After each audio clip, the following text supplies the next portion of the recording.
अच्छा, उनकी social media team भी उनको नरक किए हुए है, जैसे सोनिया जी नरक किए हुए हैं कि नहीं नहीं तुमको राजनीति में रहना है तो आधा जीवन उसमें चला गया राहुल जी का।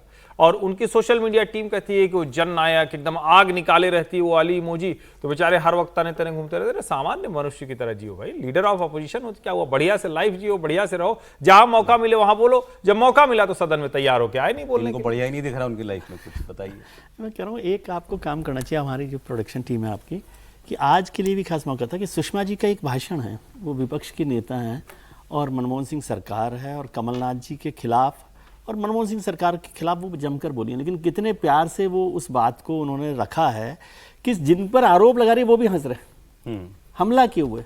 मैं ये कहता हूँ कि संसदीय परंपरा में जो अभी हमारे सरसंघचालक साहब ने भी कहा, मोहन भागवत जी ने, कि आप विरोधी मत समझिए, उनको दुश्मन मत समझिए, प्रतिपक्ष के नेता के तौर पर देखिए। अभी हम लोग दुश्मनी तक आ गए हैं और जैसे बातचीत में, अच्छा ये क्या होता है, रोज कड़वाहट बढ़ती है, हमको लग रहा है ऐसा, जब आप रोज बिटर तरीके से बोलते हैं और बदतमीजी से बोलते हैं, हमला केवल असली बात वही। सत्र की शुरुआत हुई थी, प्रधानमंत्री ने कहा 56 साल का नौजवान, और उसके बाद राहुल गांधी ने अपनी स्पीच की शुरुआत की थी अंधभक्त और इडियट से। हाँ, तो वही कह रहा हूँ ना, तो वो सबके लिए सब ऐसे ही है।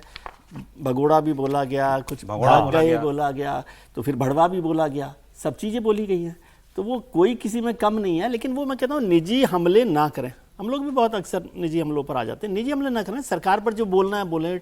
इस पर जितना हुआ, पैलेट गन का हुआ, छात्रों के आंदोलन का हुआ, उस सब पर चर्चा अक्सर संजीव जी को पता होता है नेता लोग ऐसे में क्या बात कर रहे होते हैं। आज आपने कोई टिप्पणी नहीं की इस पे? नहीं, मजेदार किस्सा तो शरद पवार को और अमित शाह जी का रहा था। दोनों का। अमित शाह जी से पूछा, मतलब भोजन के लिए सुप्रिया सुले ने कि क्या खाएंगे, तो शरद पवार ने मराठी में बोला कि उनको अमित जी को मराठी व्यंजन, महाराष्ट्र के व्यंजन खिलाइए।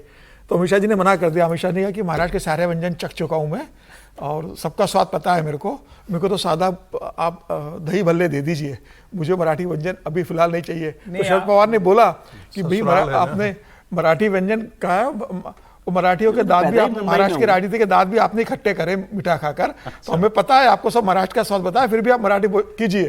तो फिर उन्होंने बाकरवड़ी वहां पर ली थी, मिठाई के साथ बाकरवड़ी उन्होंने खाई। लेकिन जैसे इसमें भी ये जो चर्चा आपने ऐसा कर दिया, सबसे ज्यादा लड़ाई गुजरात और महाराष्ट्र में बाकरवाड़ी को लेकर, बाकरवाड़ी या बाकरवाड़ी है, दोनों में कौन सी बनती है? किसका झगड़ा है, किसका है ये?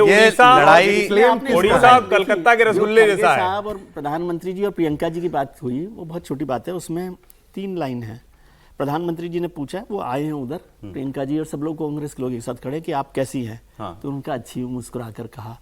और फिर वो खरगे साहब की तरफ मुड़े, तो खरगे जा ही रहे थे, तो खरगे साहब ने कहा कि आजकल आप बदल गए हैं। तो प्रधानमंत्री ने कहा अच्छा। फिर वो मुस्कुरा के तीनों लोग हंस के चल दिए। राहुल जी भी उस इंटरेक्शन में आ सकते, वो भी पूछ सकते सर आप कैसे, मतलब कोई ऐसी बात नहीं है कि आसमान नहीं टूट पड़ता। हाँ, आसमान नहीं टूट, लेकिन वो मुस्कुरा दिए थे ना, तो हो गया। अच्छा, इसको मान लिया जाए, दिन का हो गया।